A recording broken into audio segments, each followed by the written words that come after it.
างครอบครัวบ่าวพามีหันบ่ได้มีจุดประสงค์ที่จะกล่าวหาครอบครัวเอื้อหล่าหรือว่าลูกเอื้อหล่าว่าสงสัยว่าลักกระเป๋าเด้อพี่น้องเอ้ยแม่ตู้บ่าวพามีเบิ่งคลิปน้ำน้องลาตีเช้านี้เลยก็เพิ่นก็รู้สึกบ่สบายใจพี่น้องเอ้ยโดยเพราะว่าเห็นเอื้อหล่าเพิ่นลงคลิปเนาะว่าลูกเอื้อหล่านั่นลักกระเป๋าพี่น้องเอ้ยลักกระเป๋าแล้วก็ไปถิ่มทางครอบครัวบ่าวพามีก็บ่ได้ตู่ลงสงสัยว่าครอบครัวเอื้อหล่านั่นไปถิ่มเนาะพี่น้องเอ้ยเนาะมันเป็นเรื่องน้อยๆเนาะแล้วเอื้อหล่าเพิ่นว่ามีผู้ใหญ่เนาะหรือว่าแม่ FC นั่นแหละไปคอมเมนต์ในช่องเพิ่นคอมเมนต์บอกเนาะว่าให้มาชี้แจงเรื่องลูกเอื้อหล่าเอากระเป๋าแม่ตู้บ่าวพามีไปถิ่มอยู่ป่าลูกสลาเอาไปบ่แล้วไปถิ่มในป่าบ่หรือว่านั่นนี่หั่นน่ะก็คิดใหม่ก็บ่แม่นสิว่ามาเห็นว่าทางสลาทุกข์ยากลำบากก็บ่จำเป็นต้องใส่ให้กันแบบนั้นก็ได้เนาะสิเอาไปถิ่มแล้วไปรอหาซอยนั่นนี่หั่นนะขอให้คิดใหม่เด้อโดยถ้าว่าผิดพลาดประการใดก็กราบขอโทษขออภัยเนาะแต่ว่าบ่ได้มีเจตนาที่ว่าสิมาเว้าเบียด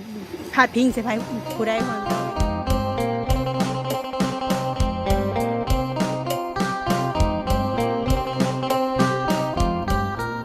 สบายดีเบิดทุกท่านเด้อพี่น้องเนาะพบพ่อบ่าวพามีมื้อนี้อยู่ในป่าพี่น้องเอ้ยก็มาตัดไม้เฮ็ดข้างมะบวบพี่น้องเอ้ยเพราะว่าสิเฮ็ดเป็น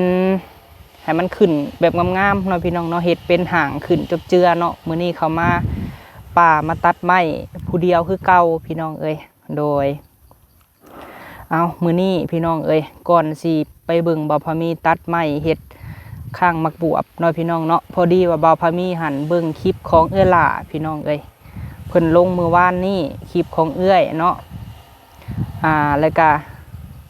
รู้สึกบ่สบายใจพี่น้องเอ้ยเพราะว่าบ่าวพามีหันลงคลิปพี่น้องเอ้ยลงคลิปที่กระเป๋าเงินแม่ตู้บ่าวพามีเฮียมือก่อนหันเนาะพอฮู้ข่าวว่ากระเป๋าเงินแม่ตู้เฮียแล้วแม่ตู้ก็คิดหลายพี่น้องเอ้ยคิดแล้วบ่าวพามีก็ไปถ่ายคลิปเนาะไปถ่ายคลิปแม่ตู้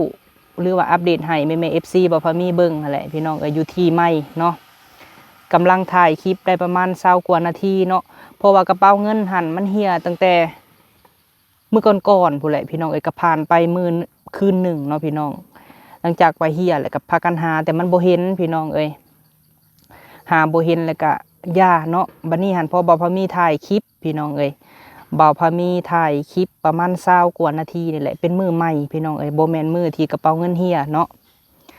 กระเป๋าเงินกับบ่ได้หลายดอกเงินอยู่หันพี่น้องเอ้ยก็สิประมาณ30-40 พันกีบนี่แหละส่วนลายหันแม่ตู้เนี่ยเป็นห่วงธงคำหมากคำพูเพิ่นพี่น้องเอ้ยเป็นธงคำหมากคำพูแล้วมียาสูบเพิ่นอยู่หันพี่น้องเอ้ยผู้เฒ่าสิมักเคี่ยวหมากเลยสูบยาน้ำพี่น้องเอ้ยที่เอาเพิ่นทุนยาใส่ปากกันนะโดยแต่กะเงินนั้นมี40 พันพี่น้องเอ้ยที่ว่าแม่ตู้เพิ่นคิดฮอดหรือว่าคิดฮอดทงหมากพี่น้องเอ้ยโดยวันนี้หันคือทางเฮาก็ได้ไปถ่ายคลิปแม่ตู้เสียหญ้าเนาะก็บ่ได้จงใจที่ว่าจะถ่ายกับทงหมากแล้วเฮียแล้วก็ทงอันเงินแล้วแหละพี่น้องเอ้ยก็ถ่ายแม่ตู้ปกติของเฮาหั่นนะก็พอดีทางแม่ของเอื้อหล่าเนาะเพิ่นเอิ้นมาใส่พี่น้องเอ้ยว่าร้านเพิ่นนั่นเห็นกระเป๋าแล้วเนาะหรือว่าเห็นธงหมากในตู้แล้วอยู่ป่าพูดแหละพี่น้องเอ้ยอยู่ป่าที่ดินอีกตอนนึงพี่น้องเอ้ยทางตะนางลอดไปทางพุ่นแหละเนาะก็ดีใจพี่น้องเอ้ยดีใจแล้วก็แล่นไปหาทางแม่เอื้อหล่าแล้วก็ลูกของเอื้อหล่าเนาะพี่น้องเนาะแล้วก็เห็นเงินก็ยังครบพี่น้องเอ้ยทางเงินทางธงหมากคุณยายเนี่ยยังครบเลยอยู่หันเนาะก็ดีใจแล้วก็เพิ่นเห็นแล้วเขาก็ขอบใจน้องเพิ่นพี่น้องเอ้ยแล้วก็ไปตู้นะเอาเงินให้ลูกเอื้อหล่าละ10 พันนี่แหละพี่น้องเอ้ยค่าเพิ่นเห็นเนาะค่าเพิ่นหาเห็นโดยแต่บ่าวพามีกับบ่ได้ว่าหยังก็ขอบใจน้องเพิ่นเนาะพี่น้องเนาะแล้วก็ทางครอบครัวบ่าวพามีหันบ่ได้มีจุดประสงค์ที่จะกล่าวหาครอบครัวเอื้อหล่าหรือว่าลูกเอื้อหล่าว่าสงสัย ว่ารักกระเป๋ากระเป๋าเด้อพี่น้องเอ้ยแม่ตู้บ่พอมีเบิ่งคลิปน้ำน้องลาตรีเช้านี้เลยก็เพิ่นก็รู้สึกบ่สบายใจพี่น้องเอ้ยโดยเพราะว่าเห็นเอื้อหล่าเพิ่นลงคลิปเนาะลงคลิปว่าอันมี FC บอกอีหยังเฮาก็บ่ฮู้พี่น้องเอ้ยอันนี้หั่นเพิ่นว่ามี FC คอมเมนต์บ่หรือโทรไปบอกเพิ่นนี่แหละเฮาก็บ่ฮู้เนาะว่าลูกเอื้อหล่านั่นลักกระเป๋าพี่น้องเอ้ยลักกระเป๋าแล้วก็ไปทิ่มอยู่ป่าเนาะอันนี้ก็จักสิว่าแนวใดพี่น้องเอ้ยเพราะว่าบริสุทธิ์ใจอยู่แล้วและทางครอบครัวบ่าวพามีก็บ่ได้ตู่ลงสงสัยว่าครอบครัวเอื้อหล่านั่นไปทิ่มเนาะพี่น้องก็คือเพิ่นว่าม้าพี่น้องเอ้ยม้าหันคาบไปเฮาก็มากับมาเพราะมันเป็นเรื่องซำนี้พี่น้องเอ้ยเนาะมันเป็นเรื่องน้อยๆเนาะแล้วเอื้อหล่าเพิ่นว่ามีผู้ใหญ่เนาะหรือว่าแม่ FC นี่แหละไปคอมเมนต์ในช่องเพิ่นคอมเมนต์บอกเนาะว่าให้มาชี้แจงเรื่องลูกเอื้อหล่าเอากระเป๋าแม่ตู้บ่าวพามีไปถิ่มอยู่ป่าแล้วก็เฮ็ดเอิ้นหาพี่น้องเอ้ยเนาะก็สิมาชี้แจงประมาณนี้แหละสำหรับคลิปนี้เนาะและอยากให้พ่อๆแม่ๆ FC บ่ให้ดราม่าเนาะพี่น้องบ่ให้ดราม่าทั้งนั้นทั้งนี้เพราะว่าเรื่องนี้หั่นคำว่ามาไปถิ่มกับมาไปถิ่มพี่น้องเอ้ยแล้วก็ครอบครัวบ่าวพามีก็บ่ได้กล่าวหาหรือว่าบ่ได้เว้าครอบครัวเอื้อหล่าเนาะพี่น้องแล้วก็บ่ได้เว้าว่าลูกเอื้อหล่าไปถิ่มอีกเพราะว่าต่างคนก็ต่างหาพี่น้องเอ้ยเนาะ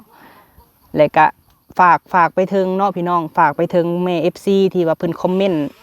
หรือว่าเพิ่นบอกเอื้อหล่าหันว่าออกมาชี้แจงเนาะพี่น้องเนาะอันนี้หันในนามครอบครัวบ่าวพามีหันบ่มีเจตนาสิไปเว้าใส่ครอบครัวเขาเด้อเนาะโดยและสิ่งที่บ่าวพามีบ่อยากเว้าพี่น้องก็คือเรื่องนี้แหละเนาะเพราะว่าบ่อยากให้มันเป็นดราม่าในช่องพี่น้องเอ้ยและก็ไล่ท่านเนาะก็เรื่องแม่เอื้อหล่าอีกพี่น้องเอ้ยที่เพิ่นลุกย่างไปมื้อนั้นเนาะก็เป็นหยังแม่เอื้อหล่าป่วยคืออันเศร้าไว้แท้จังซั่นจังซี่ก็อันนี้ก็บ่ฮู้นำเพิ่นเนาะพี่น้องเนาะอาจจะเจ็บไข้ก็ไข้แน่ก็ลุกย่างไปปกติพี่น้องเอ้ยแต่ว่าบ่าวพามีมาเอาเรื่องนี้แหละพี่น้องเอ้ยบ่อยากให้มาเว้าใส่ครอบครัวบ่าวพามีเนาะเพราะว่าเฮาก็อยู่ในเรื่องของเฮาพี่น้องครอบครัวของเฮาหั่นนะแล้วก็สิบ่มีเจตนาไปเว้าใส่ครอบครัวเขามันเป็นเรื่องน้อยๆพี่น้องเอ้ยแล้วบ่ต้องจับประเด็นมายกขึ้นเนาะโดยแล้วเอื้อหล่าเราก็ปกป้องลูกเรามันก็แม่นพี่น้องเอ้ยเราก็อยากออกมาอธิบายแล้วก็มาชี้แจงเนาะเพราะว่าก็อันนี้บ่พอมีก็บ่ฮู้เนาะยันว่าคิดว่าเอื้อยเพิ่นน่ะสิเว้าว่าเฮาหั่นว่าเฮานั่นเว้าใส่เพิ่นก็มีพี่น้องเอ้ยแต่ที่จริงเฮาบ่แม่นเด้อพี่น้องเอ้ยบ่พอมีหั่นบ่ได้คิดเลยในสมองแล้วก็ครอบครัวบ่พอมีหั่นบ่ได้คิดพี่น้องว่าสิเว้าใส่ครอบครัวเราเนาะโดยเพราะว่าเด็กน้อยเขาเป็นคนเห็นเฮาก็มีน้ำใจเอาเงินให้เขา 10,000 เนาะพี่น้องในคลิปนั่นแหละแล้วก็บ่ได้คิดยิกหาก็บ่เห็นพี่น้องที่ว่าสิกล่าวหาเพิ่นว่าครอบครัวเอื้อหล่าเนี่ยเป็นคนเอาไปเสื่องแล้วก็มาแสดงเอาเฮ็ดเอิ้นหาหั่นนะแต่มันเป็นจังไดพี่น้องมันแบบเกิดเหตุสุกวิสัยมันเห็นแบบกระทันหันในคลิปนั่นพี่น้องเอ้ยคลิปถ่าย20 ไปนาทีแล้วเพิ่นก็เอิ้นมาไว้เห็นธงหมากหรือว่าธงเงินไม่เท่าแล้วเนาะอันนี้มันก็เป็นแบบจังไดเพิ่นอาจจะบันดาลให้เห็นนั่นแหละพี่น้องเพราะว่าเฮาหาแต่มือก่อนมันบ่เห็นแต่มันมาเห็นมือนั้นเนาะแต่ก็เฮาก็บ่ได้หมายความว่าเพิ่นสิไปเสื่องเนาะเพิ่นเห็นก็ขอบใจเพิ่นพี่น้องเอ้ยแล้วก็ขอบใจลูกเอื้อหล่าพร้อมเนาะพี่น้องเนาะแล้วก็ขอบใจเอื้อหล่าพี่น้องเอ้ยเพิ่นก็อาจจะปกป้องลูกเพิ่นก็ในมุมมองที่ว่าดีพี่น้องเอ้ยสำหรับผู้เป็นแม่เนาะเพราะว่าเฮาก็บ่ได้ตู่ลงสงสัยว่าน้องเพิ่นสิรักดอกพี่น้องเอ้ยเพราะว่ามันก็บ่ได้มีเงินหยังมากมายพอพิลึกเนาะแล้วบ่พอมีก็สิบ่เก็บมาเว้าอีกพี่น้องเอ้ยถ้าว่าเพิ่นบ่ลงคลิปก่อนหน้านี้บ่พอมีก็สิบ่ออกมาเว้าเนาะเพราะว่าเรื่องมันมันจบแล้วพี่น้องเอ้ยจบตั้งแต่มื้อเห็นธงในตู้พุ่นแหละแล้วบ่พอมีก็บ่ได้ออกมาเว้าเลยพอดีเห็นเพิ่นออกมาเว้ามื้อวานนี้เนาะเฮาก็เลยว่าเอามาปกป้องครอบครัวบ่พอมีคือกันปกป้องแม่ตู้ปกป้องน้องเนาะเพราะว่าจักหน่อยผู้ที่เพิ่นบ่หวังดีเพิ่นก็สิไปโทรไปหาเอื้อหล่าอีกไปคอมเมนต์ในช่องเอื้อหล่าอีกว่าเฮาเป็นคนจังใด เฮาเป็นคนตู้สงสัยให้ลูกเอ้ยล่ะเสียหายเนาะบ่แม่นเด้อพี่น้องเด้อเนาะอยากให้เข้าใจนำกันบ่พอมีบ่ได้อยากมีเรื่องมีความนำไผพี่น้องเอ้ยอยากอยู่แบบเหมาะๆแม่ๆบ่อยากอันนั้นแล้วเฮาถ่ายคลิปเฮาก็ถ่ายคลิปครอบครัวเฮาเนาะเฮาบ่ได้ไปพาดพิงถึงไผแล้วก็บ่ได้ว่าไผเอาอีกเนาะเพราะว่าในหันมันก็บ่ได้มีเงินมากมายอีหยังพี่น้องเอ้ยแล้วก็บ่อยากให้ว่านั่นแนวนี้ทั้งนั้นทั้งนี้พี่น้องเอ้ยอยากให้มันจบเนาะเพราะว่าเรื่องนี้บ่พอมีจบแล้วพี่น้องเอ้ยจบตั้งแต่มือเห็นพุ่นแหละก็บ่ได้เว้าพาดพิงถึงลูกเอ้ยล่ะหรือว่าครอบครัวเอ้ยล่ะพี่น้องเอ้ยเพิ่นก็อยู่ของเพิ่นใช้ชีวิตปกติของเอื้อยเล่าพี่น้องเอ้ยโดยก็บ่อยากให้ว่าจังซั่นจังซี่เนาะคลิปนี้ถ้าว่าเอื้อยเพิ่นบ่ออกมาเว้าว่านนี้บ่พอมีก็สิบ่เอามาเว้าเนาะพี่น้องแต่เฮาก็สิปกป้องครอบครัวเฮาเพราะว่าเฮาบริสุทธิ์ใจเฮาบ่ได้เว้าภายว่าเป็นขี้หลักพี่น้องเอ้ยโดยเนาะไปจังใดก็ประมาณนี้แหละพี่น้องเอ้ยเดี๋ยวบ่พอมีไปตัดไม้ก่อนเนาะฝากเบิ่งคลิปแล้วก็พิจารณาเด้อพี่น้องเด้อเนาะบ่ให้ดราม่าเนาะโดยอยากให้เข้าใจเพราะว่าบ่พอมีปกป้องครอบครัวบ่พอมีบ่อยากให้ไผมาเว้าใส่เฮาว่าเฮาน่ะไปจังได๋เว้าใส่คนอื่นนะเนาะแล้วเพิ่นสิเบิ่งเฮาบ่ดีทั้งที่เฮาหั่นมันเป็นครอบครัวเฮาแล้วมันก็เหียของเฮาพี่น้องเอ้ยโดยพี่มาตัดไม้น้ำบ่าวพามีพี่น้องเอ้ยเว้าเนาะเสียหายใส่กันมันก็บ่ได้พี่น้องเอ้ยเว้าซุ่ม4ซุ่ม5มันก็บ่ได้เนาะพี่มาตัดไม้พี่น้องเอ้ยแนวสิได้กินบักบวบบักน้อยอยู่เฮือนพี่เนาะท่านละคนออกพี่น้องเอ้ยคนมาไว้แคมป์ป่าเลยไปหาตัดอยู่ในก่อนนี่แหละเนาะตัดได้หลายหรือจังทายพี่น้องเอ้ยหาตัดใหม่บ่เป็นยังเด้อพี่น้องเอ้ยตัดในแคมป์ป่าพี่แหละเนาะเอาตัดเอาไม้น้อยแคมป์ป่านี่แหละไปอันเห็ดข้างมักบวบพี่น้องเอ้ยไปเห็ดห้าวเห็ดค้างเห็ดคือมันเนาะบ่เป็นยังพี่น้องเอ้ยตัดแคมๆนี่แหละเอาพี่น้องเอ้ยเนาะเดี๋ยวขออนุญาตอันนี้ก่อนพันไม้ก่อนพี่น้องเอ้ยสิตั้งกล้องไว้ฝากให้กำลังใจคือเก่าพี่น้องเอ้ยเนาะบ่ต้องอันนั้นเนาะมาเบิ่งเฮาพิธีชีวิตนี่แนวใดที่แม่สิให้บ่พอมีคลิปบ่พอมียอดไลค์ยอดแชร์มีคนเบิ่งพี่น้องไปให้คอมเมนต์ให้กำลังใจเนาะผู้ไทยบอดี้เฮาก็ปล่อยผ่านทุกมื้อนี่บ่พอมีเริ่มปล่อยผ่านเลยได้พี่น้องเอ้ยคันบ่มีไผมาอันนั้นครอบครัวเฮาบ่พอมีก็สิบ่ออกมาเว้าหยัง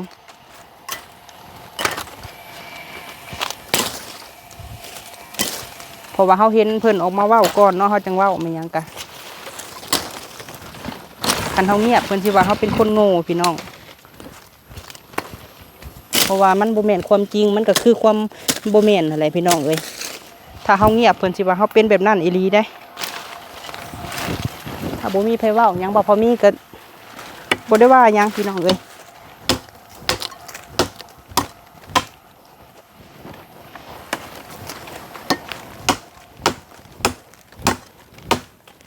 ตัดไม้สิมาเฮ็ดข้างบวบผู้เดียวก็เข้ามาเดี๋ยวมันสิได้กินพี่น้องเอ้ยแนวใดสิ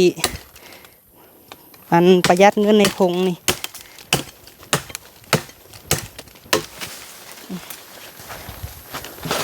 มาแต่เฮิงเติบเลย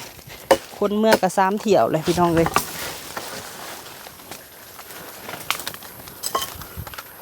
บ่ทันมื้อนี้กับมื้ออื่นเดี๋ยวสิเฮ็ดมันข้างบวบเฮา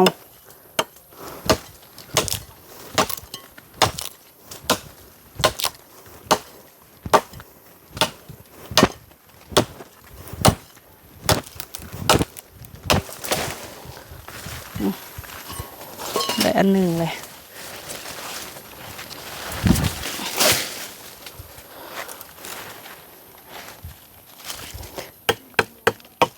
ไม่มันขดพี่น้องเอ้ยไม่บ่อยากสื่อปานใด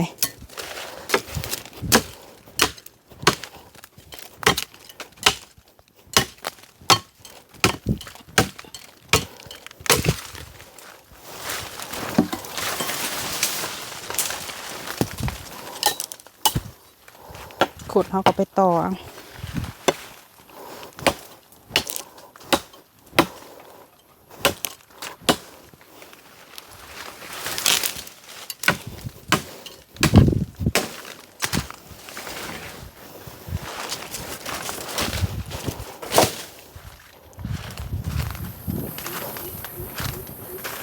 คนก่อนพี่น้องบาดนี่สัตว์ออกก่อน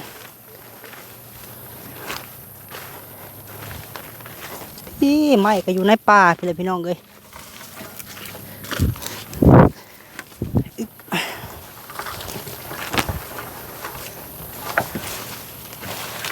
ปลูกเลยใส่จังได้เนาะให้มันงาม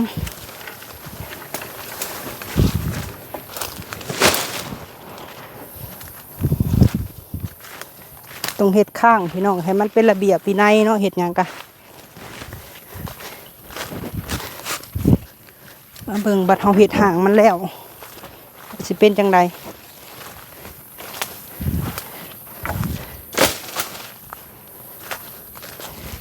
ผู้เดียวก็มาได้พี่น้องบัดเขามีในป่าพี่ก็บ่ได้เลิกดอกพี่น้องเข้ม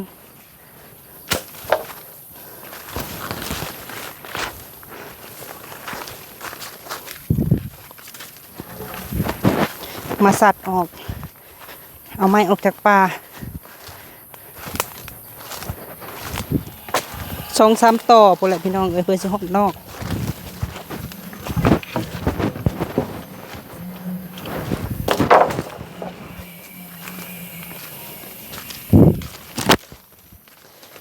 ปลูกยังก็ต้องได้รักษานี่แหละ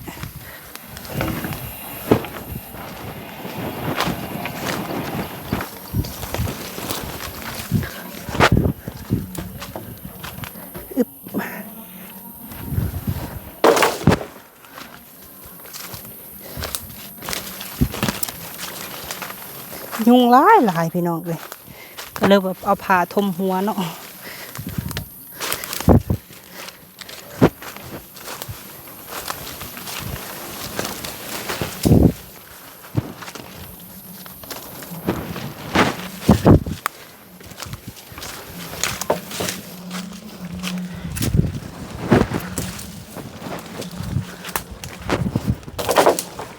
เอาออกนอกคุณเลยปลาลุงเลย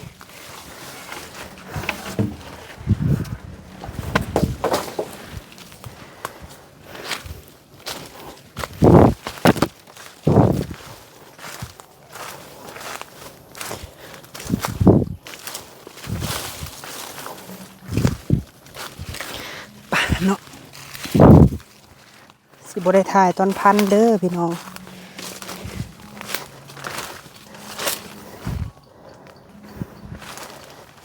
เอาออกก่อนเฮ้ยพี่น้องเลยสาสิได้แต่ละคลิปเนาะโมเมนต์ของง่ายได้พิธีชีวิตช่วงนี้ก็ได้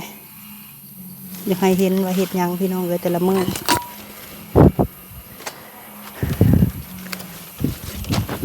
มีแต่เบิ่งคลิปแล้วก็คอมเมนต์ในเด้อพี่น้องคอมเมนต์ให้กำลังใจเนาะบ่แม่นสิคอมเมนต์ด่าได้พี่น้องเอ้ยอันนี้หันเฮาอันนี้เลยพี่น้องเฮ็ดลักแยมไปเลยเพราะว่าเวลาเฮาเอาไปเฮาก็ซุบไม้ใส่เนาะ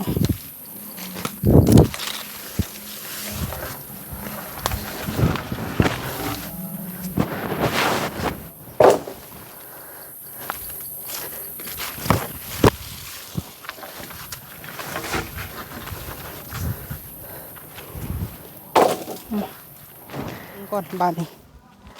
คนมือเฮือนก่อนพี่น้องไอ้คนสัตว์ออกทางหมดแหละไม่ติ้วเนาะน้ำมันนี่เอาไว้เลยพี่น้องบริเอาเพราะว่าย่างหลายให้บวบไตขึ้นอันนี้เขาเสียลักพี่น้องเลยใหญ่แบบสี่หันเนาะคนออกก่อน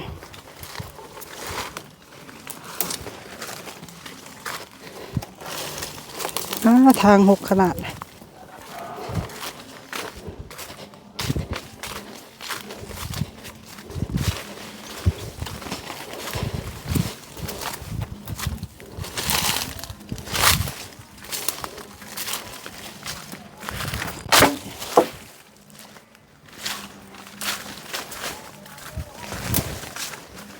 ป่าเฮ็ดปวกพี่น้องเอ้ย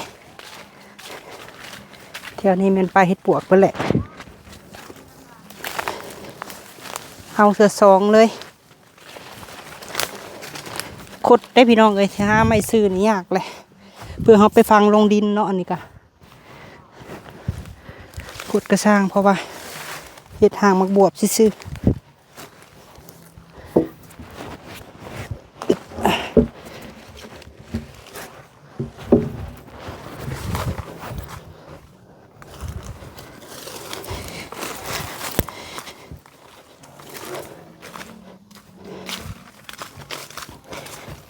เพื่อนเพิ่นเปิดเพลงพี่น้องไปถ่ายแถวเพื่อนบ่ได้กน้ำป้าเถอะพี่น้องเอ้ยน้ำร้ายแท้นี่น้ำก็เบิดละมือนี่ในป่าเนาะมันก็มีน้ำพี่น้องเอ้ย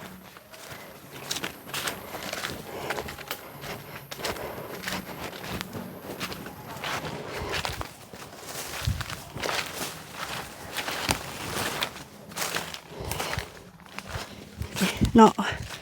เข้ามาในป่าพี่เด้อป่าลุงเลยป่าจะเนาะเดียวแบกมือเฮือนก่อนพี่น้องเลยบ้านนี้โดยพี่น้องเลยตอนนี้บ่าวพะมีก็ออกมาฮอดเฮือนบ่าวพะมีเนาะพี่น้องกำลังสีแปลงอามุสวนนี่แหละพี่น้องเลยนี่แหละที่เฮาเฮ็ดหางไว้พี่น้องเลยเพราะว่าบ่าวพะมีสิปลูกเป็นระเบียบเนาะบ่ปลูกสะพี่น้องเลยอันนี้แม่นข้างมักบวบหรือว่าเฮาเฮ็ดหางขึ้นพี่น้องเลยมุงไว้เลยทั้งลุ่มนี่เฮาก็สิตัดตอนกิ่งของบวบระหว่างเพิ่นลามเครือมาพี่น้องเดี๋ยวเฮาก็สิตัดเลยทั้งลุ่มเฮาก็สิปลูกพักเนาะเลยเอาใบบวบนี่เฮ็ดห่มพี่น้องเลยเพราะมันแดดเกินนะเวลาล้างถ้วยล้างบวงก็สิล้างอยู่ลุ่มนี่ก็ได้พี่น้องเลยกำลังสิเริ่มเฮ็ดเนาะผู้ยาวไปพุ่นแหละพี่น้องเลยอันนี้บ่พอมีก็ปลูกใหม่อีกเด็กพี่น้องคือระหว่างโซนนี้ฮะแมนโซนปลูกพักเปิดเลยเนาะอันนี้ฮะปลูกใหม่พี่น้องเอ้ยนี่พักก็เริ่มงามไปเลยพี่น้องเอ้ยพักที่บ่าวพมีปลูกอันนี้ฮะมักอื้อพี่น้องเอ้ยมักอื้อก็ปลูกมาแล้วสิให้ขึ้นข้างนี่พี่เลยพี่น้องจัดแต่งสวนให้มีโซนเบื้องนี้เนาะเพราะว่าเฮาบ่อยากให้มันระยุ่งระเยงพี่น้องเอ้ยอยากให้เป็นระเบียบเนาะอยากแล้วก็เฮากระซานอันนั้นขึ้นนะโปะใส่พี่น้องเอ้ยให้มันไต่ไปตามไม้ฮะนะเพราะว่าพอมีเบิ่งในคลิปเนาะและเห็ดตามเพิ่นพี่น้องเอ้ยอันนี้เขายังสิตัดออกอยู่ส่วนนี้เนาะเพราะว่าตัวนี้ก็หรือว่าสิให้มันลามไปบ่พี่น้องนี่ตัวนี้เพราะว่าในหัวเพิ่นแล้วเฮาบ่อยากอันนั้นเนาะหรือว่าให้ในหัวเพิ่นนี่ลามขึ้นเทิงเลยบ่แล้วมันก็สิได้ห่มทั้งลุ่มเนาะแล้วเฮาก็ตัดกิ่งบวบตอนเอาพี่น้องเอ้ยบ่ให้ใบเพิ่นลายเนาะให้มีแต่หมากกับยอดพี่น้องเอ้ยเอากะสิประมาณนี้เด้อเนาะพี่น้องเนาะจังไหนกะขอบคุณชุมงสุบอนพี่น้องเอ้ยที่ให้กำลังใจบ่าวพามีเนาะนี่แหละกะสิประมาณนี้พี่น้องเอ้ยผักบัวเนี่ยเริ่มเกิดเลยพี่น้องเอ้ยพากระปลูกเลยปลูกเป็นแถวไปงามเลยพี่น้องเอ้ย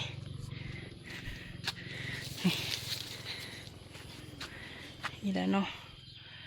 เห็นยับมาผีก่อนโดยจังได้ขอบคุณสุมงสุบอนเด้อป้าลุงเอ้ยที่ให้กำลังใจแต่ต้นจนจบเนาะแล้วก็บอกขามโฆษณาพี่น้องเอ้ยโดยก็ประมาณนี้แหละพี่น้องเอ้ยที่บ่าวพามีว่าไปเนาะทุกสิ่งทุกอย่างกับพี่น้องเอ้ยถ้าว่ามันโบแมนความจริงหรือว่าอีหยังก็บ่อยากให้ว่ามันสิมีแต่มันเสียให้พิษกันพี่น้องเอ้ยผู้นั่นจังซี่เนาะนี่จังสั้นเนาะพี่น้องเนาะอยากให้มันมีมูลความจริงแต่มันโบแมนก็คือบ่ต้องเว้าพี่น้องเอ้ย